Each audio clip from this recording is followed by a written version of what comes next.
me that green light. Give me that green light, Maine. Give me that green light. Give me that green light, Maine. Give me that green light. Give me that green light, Maine. Give me that green light. Give me that green light, Maine. Tonight's Greenlight Maine is sponsored by Maine International Trade Center, connecting Maine's businesses with global markets. Welcome to Greenlight Maine, where we're growing Maine one dream at a time. I'm Don Gooding, and I'll be your host tonight when two entrepreneurs go head-to-head in front of a panel of judges for a chance to win at least $100,000 in cash. I'd like to encourage you to participate in our celebration of the talent, grit, and creativity of Maine's most promising entrepreneurs. You can learn more at greenlightmaine.com, and I hope you'll join our online communities on Facebook, Instagram, and Twitter. To help with tonight's competition, we have a distinguished panel of judges. The far end, we have Des Fitzgerald, who's a returning judge. He's an entrepreneur in residence for the Maine Venture Fund, as well as an entrepreneur himself. Great to have you back here. Nice to be here. Excited for this year. Okay. Another returning judge, Jason Harkins, who's Associate Professor of Management at University of Maine, Orono. Welcome back, Jason. Thanks for having me. Can't wait. All right. And finally, tonight's entrepreneur resource, we have Janine Carey from the Maine International Trade Center. So welcome to you, Janine. Glad to be here, Don. Okay, well, I'm sure you're looking forward to the pitches tonight, and we're ready for our first pitch of the evening. We have with us Sarah Rademacher from American Unagi. Take it away, Sarah. Hi, my name is Sarah Rademacher. I'm the owner of American Unagi, an aquaculture business that's focused on taking Maine harvested glass eels and growing them out to market size for the seafood industry. Eels are grown in what's known as capture-based aquaculture. The process starts with a wild-caught juvenile known as a glass eel or an elver that's then grown out on farms before it's harvested and either sold live or processed into ready-to-eat products. Here in Maine, we are fortunate in being one of only 2 states that have access to the glass eel fishery. But right now, we're exporting our glass eels to farms in Asia where they grow them out there, and then we end up importing nearly 3,000 metric tons of processed eel product for our sushi industry. There's a couple problems with this exporting and re-importing. One is Maine is missing out on a lot of value and jobs associated with the grow-out process. This past eel season was worth over $13 million, and when those glass eels are grown to market size, they're worth over $100 million. In addition, there's jobs in aquaculture and processing and distribution that could stay here in the state. The other issue is that the eels that we're importing are low quality. The FDA has found that eels being imported have chemical contaminants, and that includes known carcinogens and antibiotics that are banned from use in U.S. aquaculture. I've been in the aquaculture industry for over 12 years, and I realized that aquaculture, as with a lot of farming, looks really great on paper, but the success of a business is dependent on real production numbers. So I started small in 2014 with a handful of eels in my basement.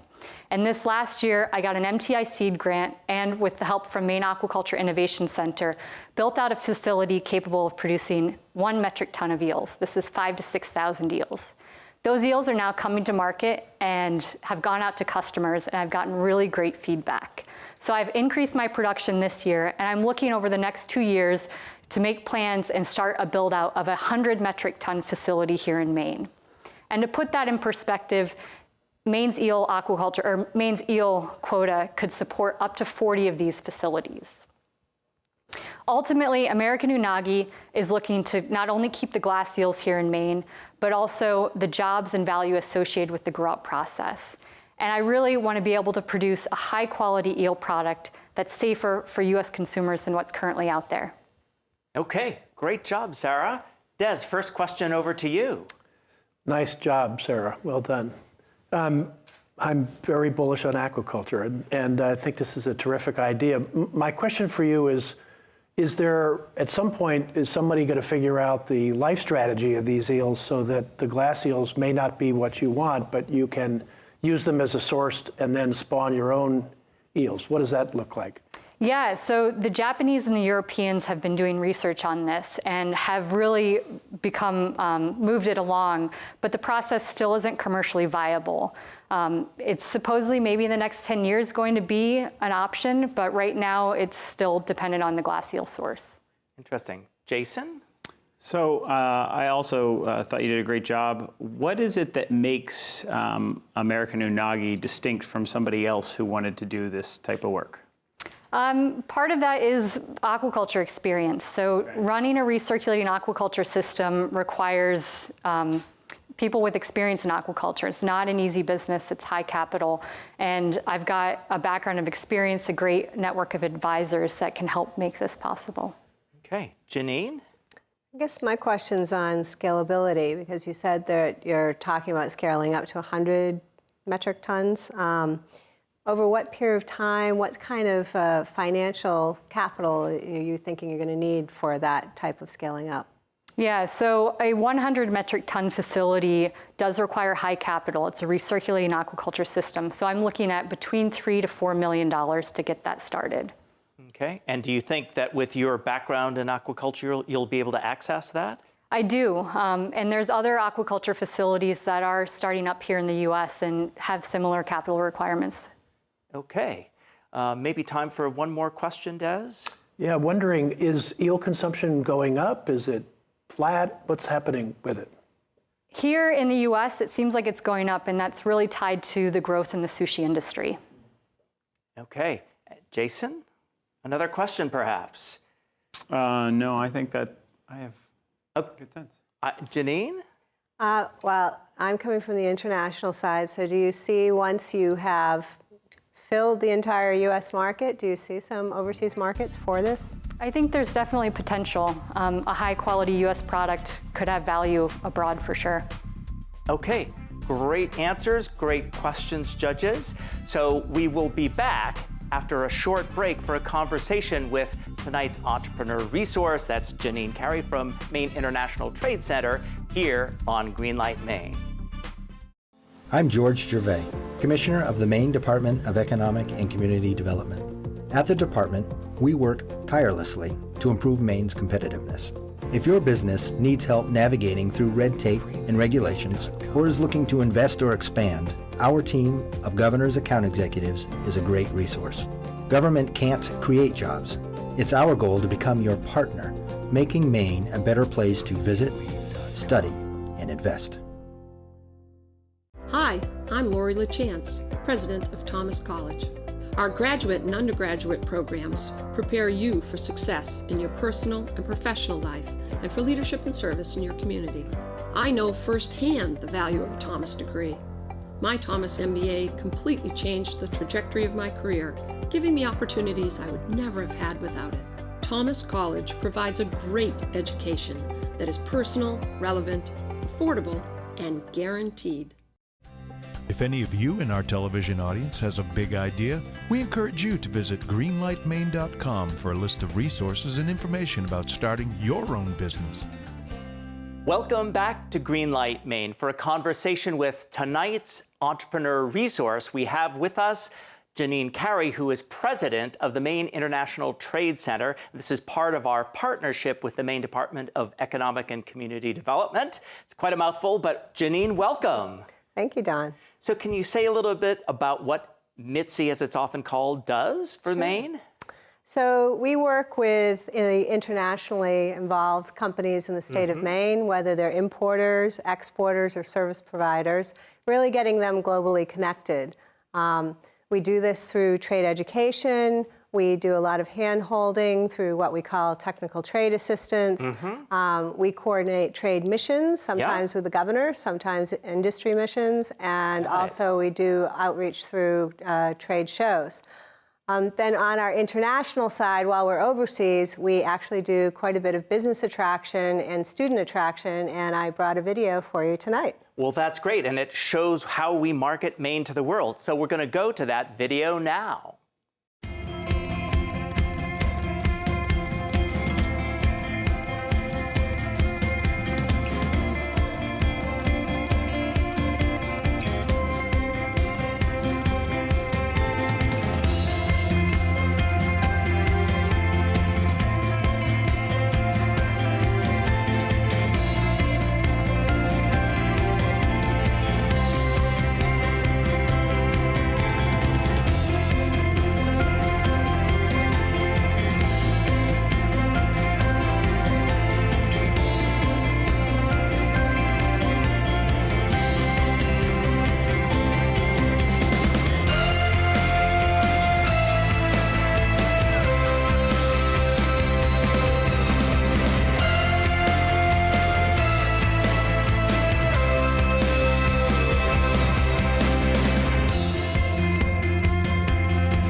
So what's going on now with Mitzi? So this fall we have both our import forum, which will, I think, be very well attended, and our biggest event is the Maine is hosting the Arctic Officials Council meetings, and that's going to be all week, all over the state, and really exciting. Interesting, because that's one of the big opportunities opening up for companies in Maine. Well, we'll be back after a short break with our second pitch of the evening here on Greenlight Maine. Furniture for Greenlight Maine is provided by Thomas Mosier Furniture, handmade American furniture since 1972.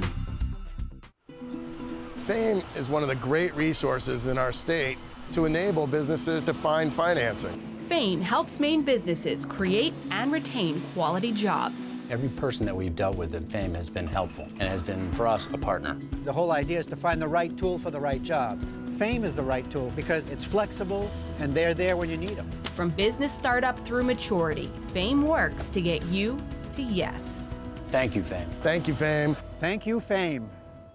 As a leader in Maine and New England in providing integrated accounting, consulting, and tax services to clients large and small, the team at Mack Page has proven to provide innovative solutions to help us better meet our clients' needs. We enjoy the people we serve and care about the work we do. The success of our business is based upon our ability to develop quality relationships, one client at a time.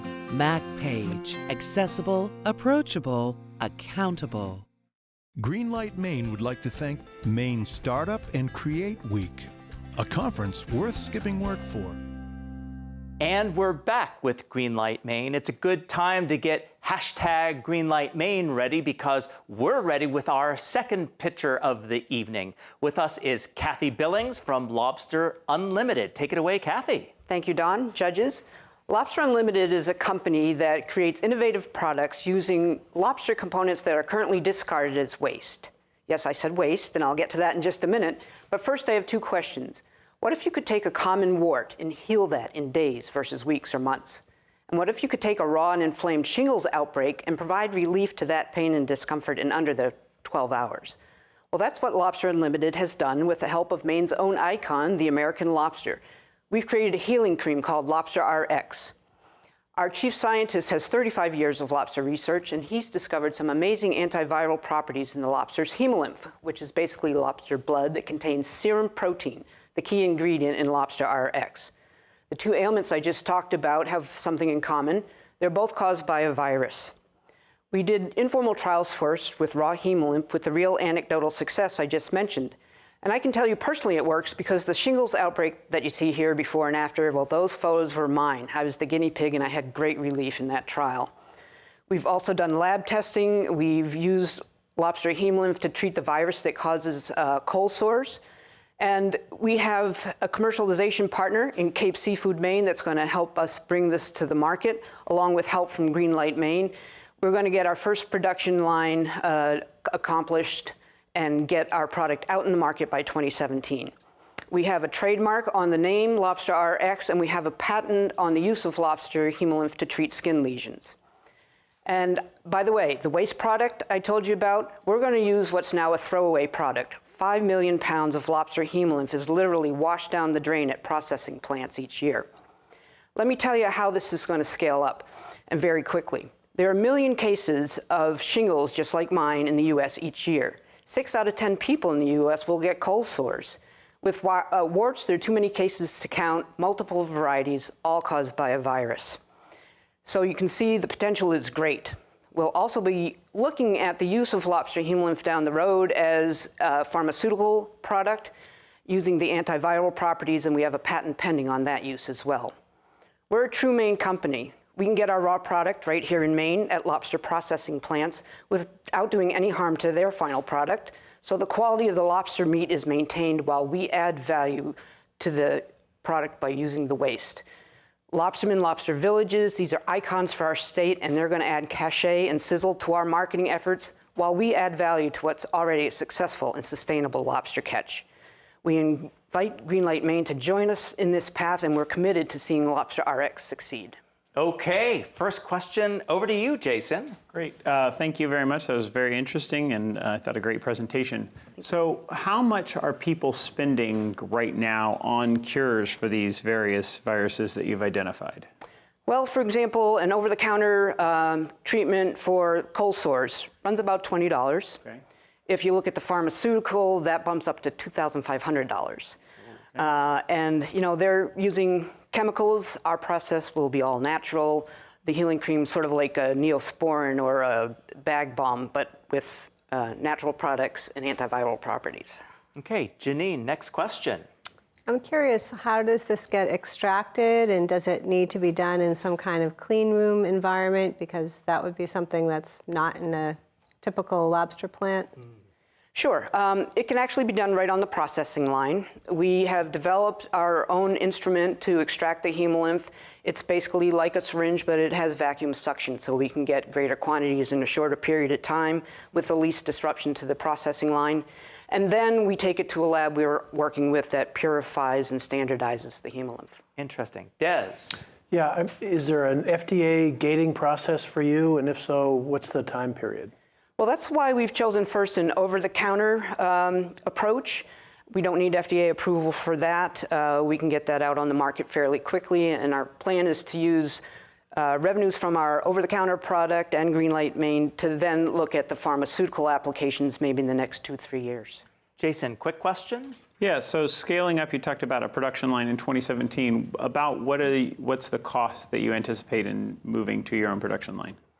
Well, we are working actually with a co-packer right now, and we have the cost of production, packaging, and all final product to about $5. We anticipate as we scale up, of course, we'll get those economies of scale and we'll bring that price down. Okay, well, great answers, great questions. So we're going to be back after a short break for judge deliberations about these two very iconic Maine companies. Next on Greenlight Maine. Broadcast facilities provided by NESCOM, the New England School of Communications at Husson University. In 1972, Tom Moser committed his life's work to craft, and 4 decades later employs 70 fine craftsmen and women in our shop in Auburn, Maine. With showrooms and customers from coast to coast and numerous awards and accolades, Tom has firmly established himself as an entrepreneurial tour de force and has proven that a life doing what you love is indeed possible. This year's winner of Greenlight Maine will win this handmade Thomas Moser beacon box and $100,000. The Amazing Music of Mainers is a 2-CD set of 26 songs by many of Maine's most famous recording artists. I'm just a dime store hero, falling in a town. This 2-CD set is available at all Bull Moose and Maine credit unions. I will take from the reach all that she has to keep. And online at mainvillepublishing.com. You can help out if you want to. H by Please visit greenlightmaine.com to follow the progress of your favorite entrepreneurs and find information and resources about becoming an entrepreneur yourself. Welcome back to Greenlight Maine. It's time for our judges' deliberations, and we'd like all of you to share your comments on Facebook, Instagram, and Twitter. So, Des, we're going to start with you. Some of your thoughts, strengths, and weaknesses of both of these companies that did really a great job in their pitches. They really did. Those were two very capable pitches. I love the fact that both companies are basing their business model on marine resources, which Maine is blessed with. I rated them both quite high in all of the categories that we're concerned about. Scalability, very high for both of them. Presentations, very high for both. My worry on the viability side for both of them was I worry about American Unagi and what happens if somebody figures out the life cycle of these animals and can spawn them somewhere else. Interesting. That changes her model dramatically. On the lobster side, Lobster Unlimited, I didn't feel like her business model was quite as mature, quite as far along in its development. Interesting. Jason, some thoughts from you? Absolutely. I agreed with a lot of what Des was saying. I think that the big question, I guess, that I have about Lobster Unlimited is this: is the distribution model. How do you get the cream into the hands of consumers? But I love the fact that they have a patent, and they've locked down the ability for others to replicate that. I think American Unagi has a much kind of more clear path to market. Right. But I am, as I think my question indicated, a little bit questioning of how does she keep somebody from just doing the same thing. She says that there's a lot of market demand out there, which is great. Yeah. But you know, that then becomes kind of a resource play. Interesting. Janine, some of your thoughts? I would say, you know, building off of both of the comments here, I liked that American Unagi, actually both of them have a lot of value-added component, and that's value-added in Maine. So that I found really is a strength. I think that one concern I'd have on American Unagi is that if you have a 1 to 2 year growing period, it's carrying a lot of inventory forward. It's a lot of cost that you're sitting on prior to actually being able to, you know, have a revenue stream that's coming in. Classic aquaculture and farming and all sorts of other kind of challenges. Yeah, so deep pockets, you know, basically needing that. And obviously, I'm not as worried on the competition side because I think that if you have kind of a sense of that, you can either be joining and doing a joint venture with your competition. Interesting. Yeah. I do worry that it's such, you're talking about one product line, like what happens if we don't have a good season, you know? And that's what one of the questions I had are there other resources that can be used for that model? Because that's always a large risk factor. Right. You know, even if you are talking about on the lobster side, you know, you can go to the Canadian lobster, or there are other species that we can be working with here. I think that on Lobster Unlimited, I think that I agree on the distribution model. I've heard nightmares about trying to get into some of the large chain stores. I would say, also, I don't really know how marketable saying I'm using lobster blood on my wound is going to. It's serum. It's not blood. I think I would go with like the all-natural angle where that's much more appealing, and also keeps certain entities that don't like you working with live products away. But I think that overall, I think that that would be the biggest challenge I would see in terms of the market they're going into is one that's quite challenging. And I don't know who on the team has, if they've got somebody on the team that's sold to this, you know, group for a while, maybe they've already thought through and have entree. So quick thoughts on where they need to focus in the next year, Des? Well, I worry a little bit about using a co-packer for the lobster company. You don't have full control when you've got a co-packer. It sounded like the co-packer was out of state. If I were her, I think I would, if I were Kathy, I'd consider, is there a way I can produce this myself instead? And Jason, final thoughts? I think the big thing for American Unagi is to think about what the right size to go for scale is from 1 metric ton up. Interesting. Well, we've heard some great pitches. I really appreciate you sharing your insights. I'll be very interested to see how you decide between these two very interesting companies. And we will be back with that reveal of our winner tonight after a short break here on Greenlight Maine. Greenlight Maine would like to thank the Maine Department of Economic and Community Development, the Maine DECD, helping businesses and communities prosper. Hi, I'm Lori LaChance, president of Thomas College. Our graduate and undergraduate programs prepare you for success in your personal and professional life and for leadership and service in your community. I know firsthand the value of a Thomas degree. My Thomas MBA completely changed the trajectory of my career, giving me opportunities I would never have had without it. Thomas College provides a great education that is personal, relevant, affordable, and guaranteed. I'm George Gervais, Commissioner of the Maine Department of Economic and Community Development. At the department, we're focused on making sure Maine people have the opportunity to build wealth. We do that through targeted activities aimed at retaining and creating jobs, marketing our beautiful state to millions of visitors, businesses, and marketing for workforce talent, helping new products and services and ideas commercialize, and getting Maine businesses access to new markets across the world, improving our competitiveness, making Maine open for business. Please join us to find vital information on our website at greenlightmaine.com and be a part of our vibrant community on Facebook, Instagram, and Twitter. Together, we're building Maine's future, one dream at a time.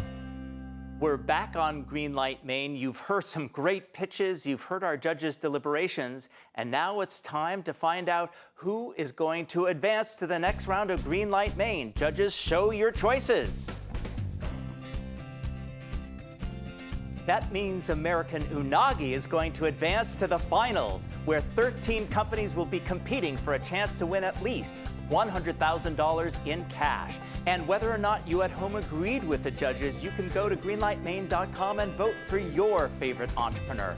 We'll be right back here next time on Greenlight Maine with mentoring sessions for each of our 13 winners. We'll see you then. Greenlight Maine has been brought to you by the Maine International Trade Center, connecting Maine's businesses with global markets.